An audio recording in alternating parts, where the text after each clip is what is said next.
Assalamu alaikum wa rahmatullah. Oh yeah, c'est le combat de la liberté. Le poing levé, nous sommes tous debout pour le combat de la liberté. Oh yeah, c'est le combat de la liberté. Le poing levé, nous sommes tous debout pour le combat de la liberté. Assalamu alaikum wa rahmatullahi ta'ala wa barakatuhu.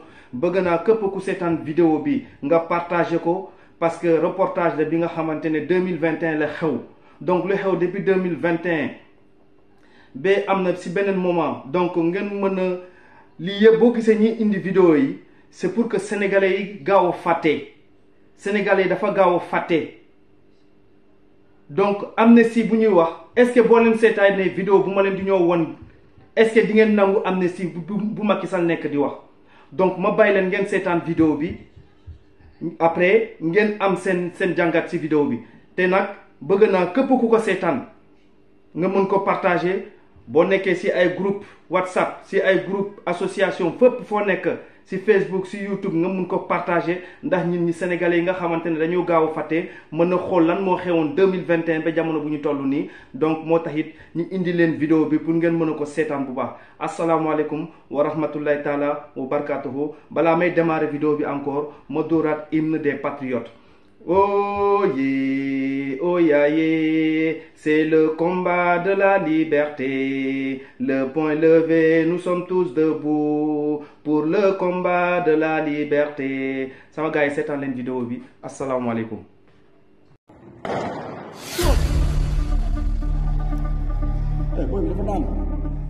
La mort de Cheikh Wade à la suite de tirs par balle par la police est l'un des événements les plus emblématiques de ces manifestations parce que c'est une mort qui a été vue par la plupart des Sénégalais. J'inclus aussi sa famille parce que sa famille a visionné la vidéo le lundi 8 mars avant de se rendre compte que c'était leur frère Cheikh Wade qui a été tué.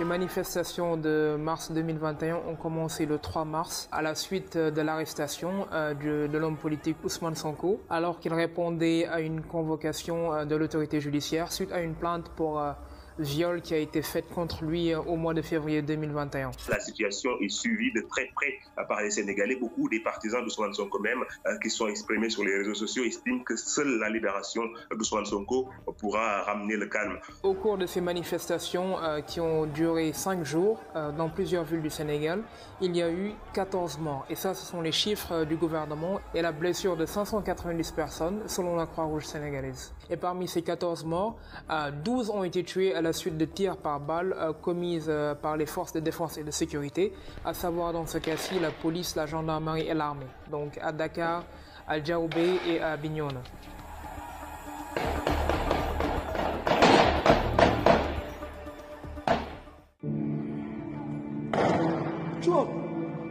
Cheikh Wade, c'était un jeune tailleur qui habitait au Cambérène, qui vaquait à ses occupations, qui se débrouillait comme la plupart des Sénégalais, donc, et qui était fortement, dont les activités économiques étaient fortement impactées par le ralentissement dû à la pandémie Covid-19. Et durant cette matinée-là, il manifestait naturellement par rapport à la situation au Sénégal.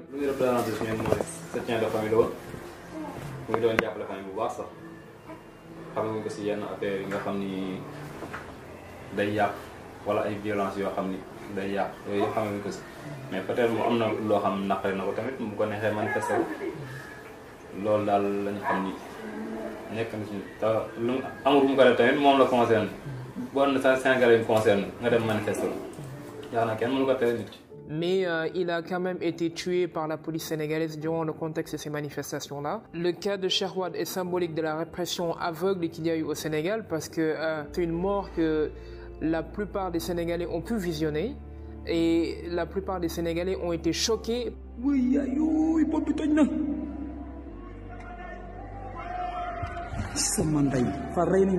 Et par la plupart des Sénégalais, j'inclus aussi sa famille, parce que sa famille a visionné la vidéo le lundi 8 mars avant de se rendre compte que c'était leur frère, Cheikh Wade, qui a été tué. image Cheikh dañ lay mel ni dafa am lu jógewaat ci man. ba léegi ñu duñ ko mën a fàtte ndax nit ñi ba tey ñoo ñu koy fàtte. waaye loo xamante ni ñëpp a teg seen bët. bu lu Sénégal yi gaaw a fàtte duñ ko mës a fàtte. duñ ko fàtte kay. duñ ko mës a fàtte parce que ni mu demee. Au-delà de cette violence-là, le fait de voir cette violence, comment elle se manifeste de manière crue, le fait de voir un manifestant portant le drapeau sénégalais être abattu par balle et de voir la police aller jusqu'à son corps, ne pas lui accorder les premiers soins et l'abandonner à sa mort, en fait, c'est quelque chose qui montrait la violence nue de la répression policière. C'est un phénomène qu'on a vu beaucoup trop souvent lors de ces 5 jours de mars 2021 dans tout le pays en fait. On a eu des enfants qui ont été tués durant ces manifestations. Il y a le cas de Alassane Bari au Centenaire, il y a eu le cas de Baye Cheikh Diop à Yeumbeul durant le premier jour de manifestation et le cas de Bourama Sané à Bignona qui a été tué dans la cour de sa maison par balle alors qu'il n'était âgé que de 12 ans. amul policier amul dara dañ ko war a teg ci yoon. comme fi ñu jaarale lépp loolu mooy dëgg su ko defee ñu xam ne kat lii kat ñuy fulaal nañ ko. mais depuis boobu ba tey waxuñu dara ci mbir mi ñàkkal ko fay du yoon.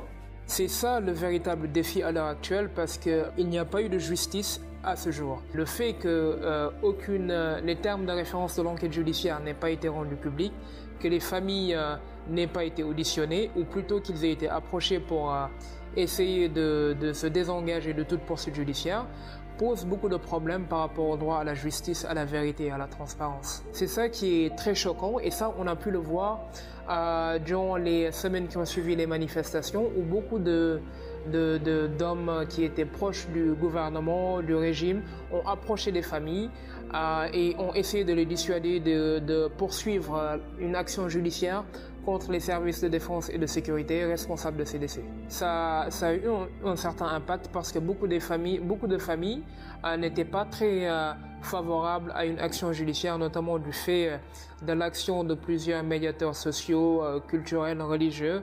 Et le travail d'Amnesty International a été de les mettre en rapport avec ses avocats, de leur conseiller en matière de stratégie et de perspectives légales et de les soutenir et de répondre à leurs questions éventuelles. pour ñu tegal ko xaalis dañu justice def liggéeyam ak ñu jox leen xaalis ba mooy gënal la justice def liggéeyam xaalis moom séntuñu ko ci dara li lépp lu ñu mën ko am Cheikh moo ñu ko gënal foofu jëloon nañu loo xam ne nag xam fan lañ ko amatee ci àdduna. justice rek parce que kenn nekkee tamit mémoire am tamit moo ëpp ay milliards. moo ëpp ay milliards ñu xeexal ko loolu bala ñu am jël. waaw.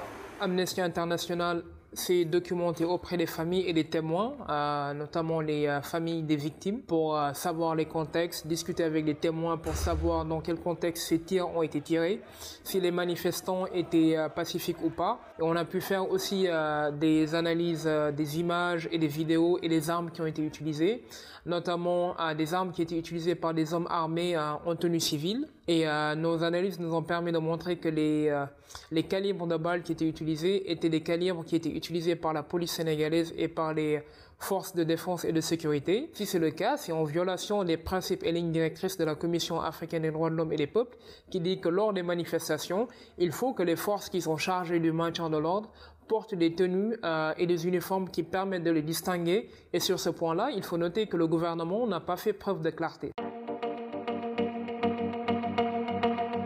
La coupure du signal de 2 chaînes de télévision, Sen TV et Walf TV, coupée par le régulateur de l'audiovisuel après une mise en garde mercredi pour notamment diffusion de programmes pouvant menacer la sécurité publique, une coupure de signal dénoncée par les 2 télévisions qui appellent au respect de la liberté de presse. Les réseaux Internet ont eux été fortement perturbés, des actions dénoncées par Amnesty International. C'est totalement inacceptable, c'est une violation de la liberté de la presse, une violation de la liberté d'expression. Les demandes d'Amnesty International sont très simples. Il faut mettre fin à l'impunité au Sénégal. Il y a eu beaucoup de cas de personnes qui ont été tuées lors des manifestations et la justice n'a pas toujours fait son travail, ce qui facilite la répétition de ces violences-là.